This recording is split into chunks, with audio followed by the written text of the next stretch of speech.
बिस्मिल्लाहिर्रहमानिर्रहीम। अस्सलाम वालेकुम friends, I am Arif Hussain. Today we will talk about diabetes. तो होम्योपैथिक सिस्टम में देखेंगे इसका सोल्यूशन, इसकी रेमेडीज़, इसकी मेडिसिन को जानेंगे। और सबसे पहले मेरी रिक्वेस्ट है, ख़ास तौर पे अगर डायबिटिक कोई मेरा भाई ये वीडियो देख रहा है तो प्लीज़ आप पूरी वीडियो देखिएगा।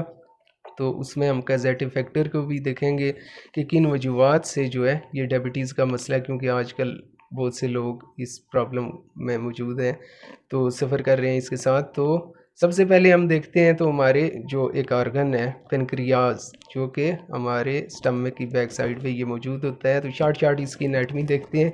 तो इसका जो पेनक्रियाटिव जो आइलेट्स है, तो उसके 4 आम सेल्स होते हैं, जैसे अल्फ़ा सेल, बीटा सेल और डेल्टा सेल और एस सेल्स। तो एस सेल्स और डेल्टा सेल का काम तो रेगुलेट करना है इंसुलिन और ग्लूकागोन को। तो उसको देखते हैं हम। तो बीटा सेल जो होता है ये इंसुलिन की जो है सिक्रीशन करता है। तो जब ये स्टिमुलेट होगा तो ये इंसुलिन बनाएगा। और कब बनाता है? जब हम कोई मील्स लेते हैं, कुछ ऐसा खाना खाते हैं, तो डाइजेशन के बाद जो हमारे ब्लड में डायरेक्टली ग्लूकोज वो शामिल हो जाता है। तो फिर हमारा जो ये बीटा सेल है ये इंसुलिन को इंक्रीज़ करता है, और वो जो है जाके सेल में जो डिमांड होती है सेल्स की, तो वहाँ पे ग्लूकोज को जो है वो मेटाबोलाइज करता है, यूटिलाइज़ करता है। और जो बाकी इंसुलिन हमारे ब्लड में ग्लूकोज बच जाता है, तो उसे ये लीवर में जाके ग्लूकोजन में कन्वर्ट कर देता है। तो उसके बाद अल्फ़ा सेल वो प्रोटेक्शन करता है। वहाँ से किस चीज़ की सिक्रेशन होती है जी? वहाँ पे ग्लूकागोन।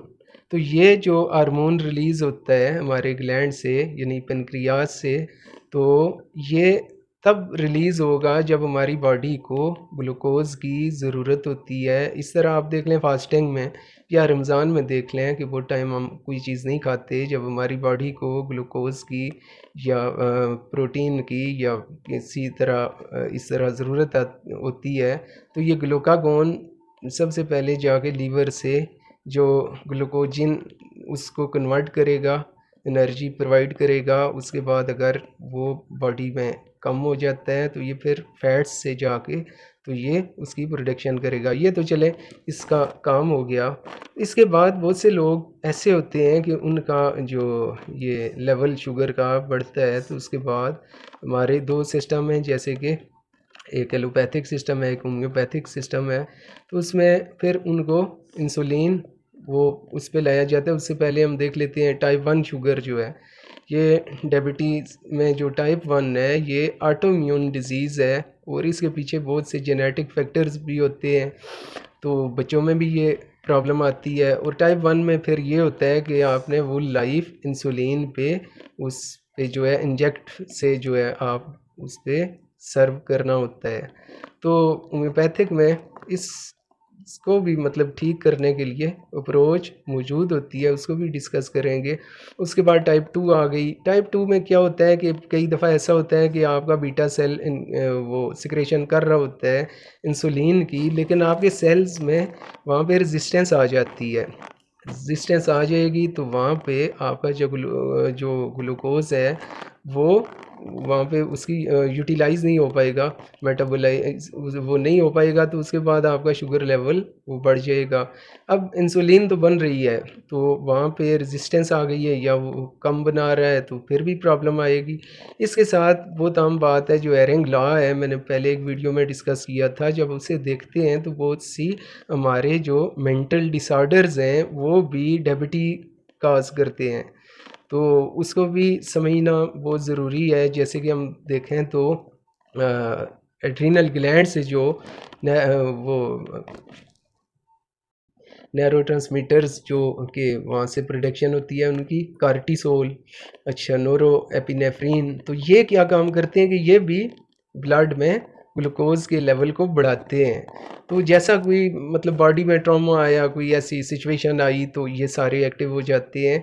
तो बेसिकली जो ग्लूकोज है तो उसका जो तल्लक है वो हमारी बॉडी में जो एनर्जी है उससे होता है। और जो ब्रेन है उसमें जो शुगर है वो विदाउट इंसुलिन वहाँ पे जो है पहुँचती है, और एक नेचर ने एक ऐसा सिस्टम रखा है कि कोई भी कैसी भी प्रॉब्लम होती है तो वहाँ पे आपको इंसुलिन की ज़रूरत नहीं होती है। वहाँ पे जो मेटाबोलाइज होती है जाके ग्लूकोज की मेटाबोलाइजेशन होती है या यूटिलेशन, तो वो विदाउट इंसुलिन होती है। लेकिन जब ऐसा कोई स्ट्रेस या कोई ऐसा ट्रॉमा आता है तो जब तक आप उसको एड्रेस नहीं करते तो फिर भी आप की जो है शुगर लेवल बढ़ जाएगा। उसके अलावा भी बहुत सी काजेज़ हैं, जैसे ऑटोइम्यून डिजीज़ हैं तो उसमें बहुत सी हैं, आर्ट्रोस्क्लेरोसिस, रोमेटाइड आर्थराइटिस, कोई 80 के करीब हैं। तो एलोपैथिक सिस्टम में ऑटोइम्यून डिजीज़ का कोई भी ट्रीटमेंट मौजूद नहीं होता, तो जबकि होम्योपैथिक साइंस में ये अप्रोच भी मौजूद है। उसकी मेडिसिन्स भी देखेंगे, डिस्कस करेंगे, लेकिन पहले ये समझना बहुत ज़रूरी है कि बेसिकली ये किन कैजेटिव फैक्टर्स से ये प्रॉब्लम्स आ रही हैं।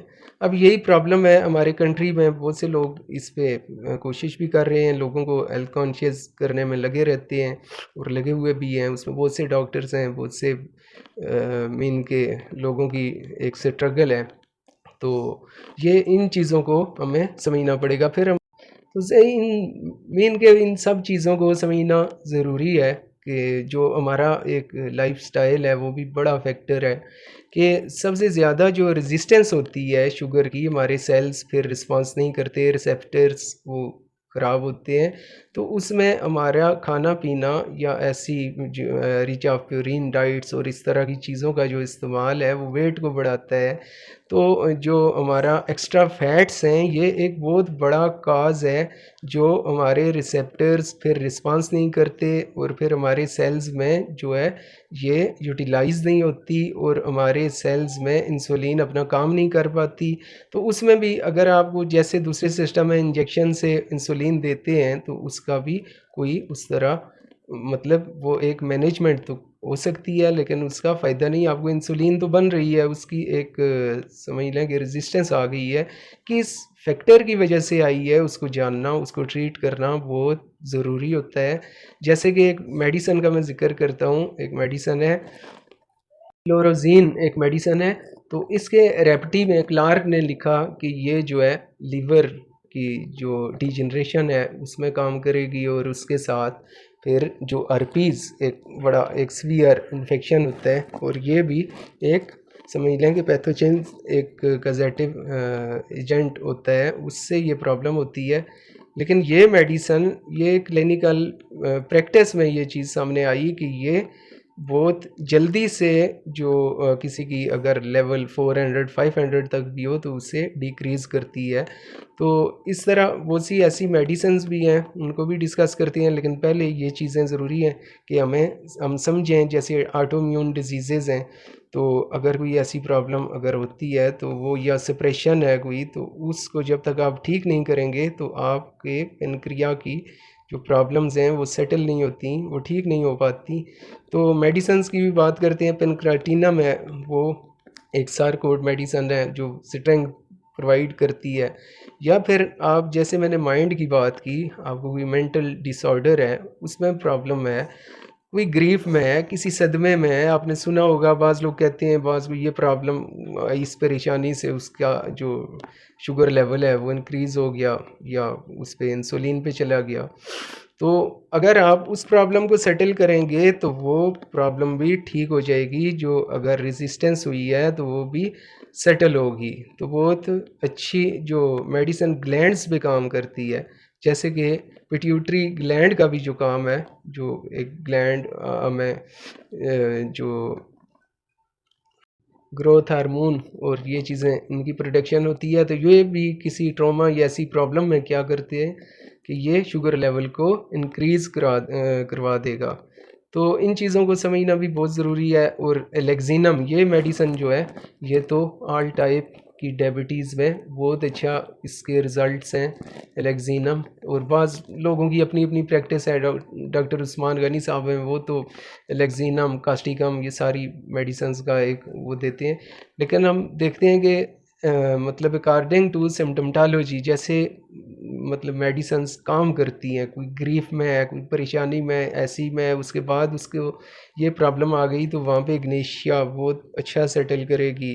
उसके अलावा नेट्रम म्योर है, कैनाबिस इंडिका है, ये उसको उस जो ट्रॉमा है, वो ऐसी कंडीशन है, उससे निकालेगी तो ये सेटल होगी। लेकिन अगर दूसरे सिस्टम में देखें कि किसी की शुगर किसी वजह से भी एक लेवल उसका बढ़ता है, इंक्रीज़ होता है, तो वो क्या किया जाता है कि इंसुलिन या इस तरह एक मैनेजमेंट शुरू हो जाती है। जो जो बेसिक कॉजेटिव फैक्टर है उसको एड्रेस नहीं किया जाता, तभी लोग मतलब बहुत ज़्यादा एक नंबर हो चुका है कि लोग इस प्रॉब्लम के साथ सफ़र कर रहे हैं, क्योंकि वो समझ नहीं पा रहे होते कि उसके पीछे रीज़न क्या है, प्रॉब्लम क्या है। तो क्या कोई ऑटोइम्यून डिजीज़ है उसको एड्रेस किया जाए, या कोई मेंटल डिसऑर्डर है, या कोई ऐसा ट्रॉमा, ऐसा फिनोमेना, कोई भी ऐसी चीज़ है तो उसको अगर हम करते हैं। तो बहरहाल अब मेडिसिन की बात करते हैं, जैसे लेक्सिनम आपको बताई, तो इसका बहुत अच्छा रोल है।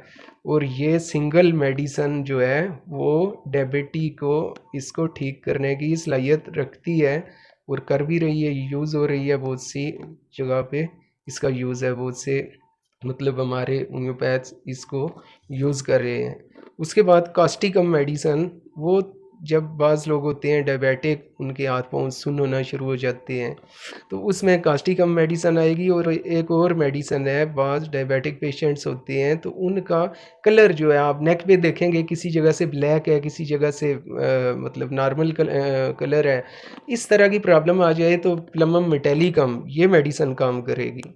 तो अगर कोई बहुत ग्रीफ में है, कोई इस तरह की प्रॉब्लम में है, तो वहाँ पे तो बेशुमार फिर एसिड फास है और रॉक रोस है, स्पेनिक है, काफ़ी मेडिसन है जो उस प्रॉब्लम को सेटल करेंगी। लेकिन वो एज ए सिम्टमटोलॉजी आपने उसकी सिलेक्शन करनी है। उसके बाद फिर प्रॉब्लम जो डोपामीन की कमी से पार्किंसन डिजीज़ आ जाती है, कांपने की बीमारी, इसी तरह की प्रॉब्लम बाज़ डायबिटिक पेशेंट्स में आती है, उनके हाथ कांप रहे होते हैं। तो अगर ऐसी प्रॉब्लम आती है तो वहाँ मेडिसन काम करेगी, कोडिनम मेडिसन यहाँ पे काम करेगी। मतलब कि इस सिम्टम पे आप उस मेडिसन से वो इफेक्ट करेगी आपकी, क्योंकि ये पॉलीक्रेस्ट मेडिसन है, डीप एक्टिंग रेमेडीज़ हैं, पूरी बॉडी में इनका एक एक्ट होता है।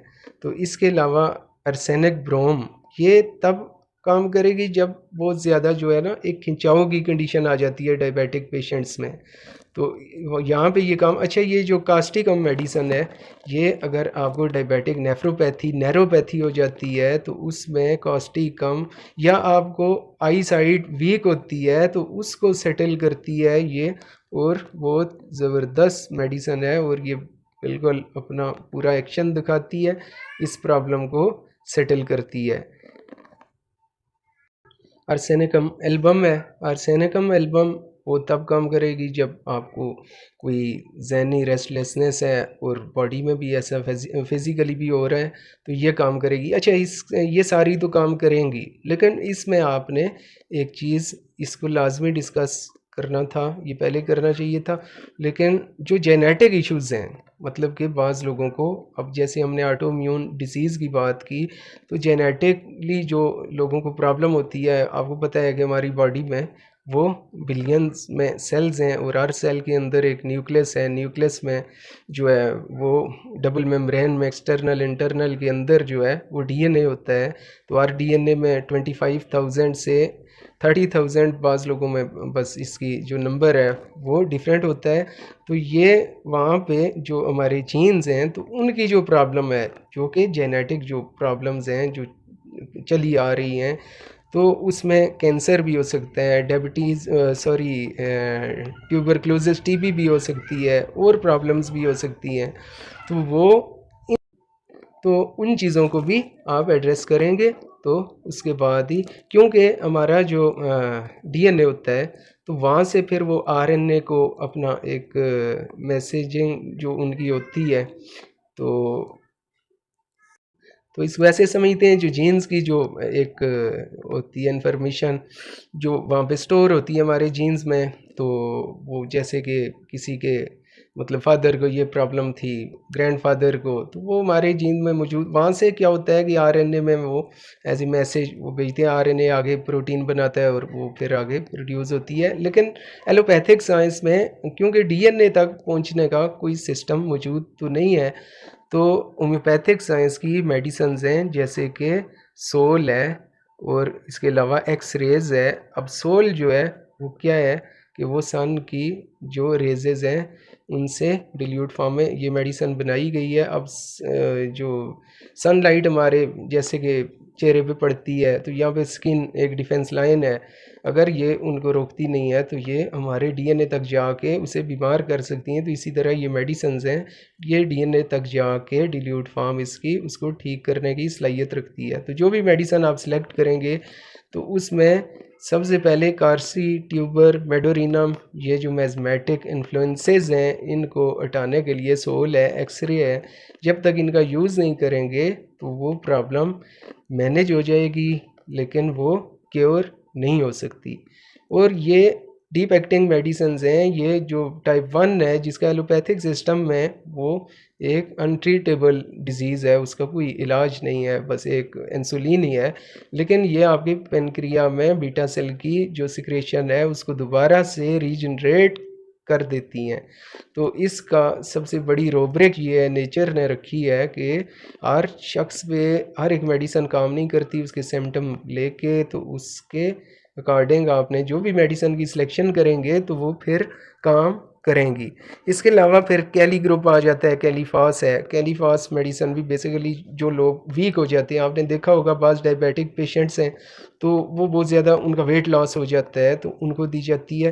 तो कैलीफास और उसके अलावा जो है तो जो सेल वीकनेस है, जो सेल्स वीक हो जाते हैं तो उसको भी ये उनको ठीक करती है कैलीफास मेडिसन। और ये बहुत से डायबिटिक पेशेंट्स में इसका यूज़ बहुत ज़्यादा है तो किया जाता है और ये काम करती है। अच्छा, मेन जो मेडिसिन हैं वो लेक्सिनम है, कॉस्टिकम है, प्लमम मेटेलिकम है।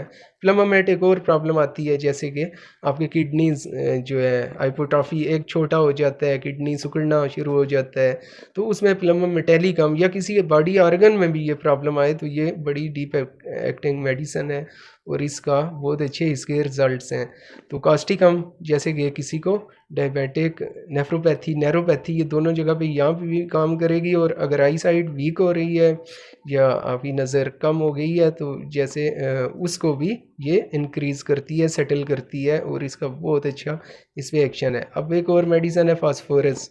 फास्फोरस के साथ अगर सिम्टम मैच होते हों, एक जगह पे वैकेंट ने लिखा कि अगर ये सिम्टम कहीं भी मैच होते हैं तो बॉडी में ऐसी कोई प्रॉब्लम नहीं है जिसे सेटल ना करे। और ये जो डायबिटिक पेशेंट्स हैं उस पर बेदरेग यूज़ की गई और इसके भी बहुत अच्छे रिज़ल्ट्स हैं, लेकिन ये भी अगर सिम्टम मैच करती हैं। मतलब फास्फोरस का पेशेंट, उसे प्यास बहुत ज़्यादा लगेगी, हाथ पाँव में शदीद जलन होगी, तो अगर ये सिम्टम मैच होते हैं तो उसके लिए ये सिंगल रेमेडी ही काफ़ी है। लेकिन ये नहीं है कि आपने जो मेज़मेटिक जो रेमेडीज़ हैं उनका यूज़ नहीं करना। मिसाल के तौर पे आज आपने किसी का केस टेकिंग की तो आप सबसे पहले कार्सी ट्यूबर इनकी डोजेज से आप शुरू करेंगे केस, और आफ्टर 10 to 15 डेज़ एक डोज़ फिर आप दे देंगे। या फिर अगर किसी को ऐसी, जैसे मैंने जेनेटिक कोई प्रॉब्लम, आप हिस्ट्री लेते हैं तो फिर उसमें आपने जो है सोल, एक्सरेज, इनको भी नज़रअंदाज नहीं करना। तो ऐसा कोई केस नहीं है जो ठीक ना हो सके, सेटल ना हो सके। असल में होम्योपैथिक जो साइंस है ये ऐसे लोगों के हाथ रही कि जिन्होंने इसका शेड मतलब दुनिया के सामने, और एक और जो इंटरनेशनल ड्रग माफिया है उसने भी इसको जो है वो नहीं फलने फूलने दिया। लेकिन बहुत से लोग लगे हुए हैं, जो लोग इस साइंस को समझते हैं वो फिर किसी सिस्टम के पास नहीं जाते। और हमारे डॉक्टर अली साहब हैं तो उनके साथ तकरीबन 50 के करीब जो डॉक्टर्स हैं जो कि वो कन्वर्ट हुए हैं इन मेडिसन्स पे, और वो एलोपैथिक साइंस सिस्टम के डॉक्टर थे। उसके साथ बड़े एक काबिल ज़िक्र हैं डॉक्टर फैसल नसीम जो PhD नैनो टेक्नोलॉजी हैं। उसके अलावा बहुत से लोग लगे हुए हैं इस को जो है लोगों को ये साइंस समझाने में, और इसके ताकि रिज़ल्ट्स आएँ और लोग हेल्थ कॉन्शियस भी हों और क्योर भी हों, ना कि मैनेज होते रहें, उसके साथ फिर बहुत सी कॉम्प्लिकेशंस भी आती हैं। तो चलें, अगर वीडियो अच्छी लगे तो प्लीज़ इसे लाइक ज़रूर कीजिएगा और चैनल को भी सब्सक्राइब कर दें, और मिलते हैं नेक्स्ट फिर किसी वीडियो में इंशाल्लाह। और अगर आपको कोई प्रॉब्लम हो तो आप यहाँ पे कमेंट कर सकते हैं और आपको गाइड किया जाएगा इंशाल्लाह। Thank you so much for watching. अपना बहुत सारा ख्याल रखिएगा। अल्लाह हाफिज़।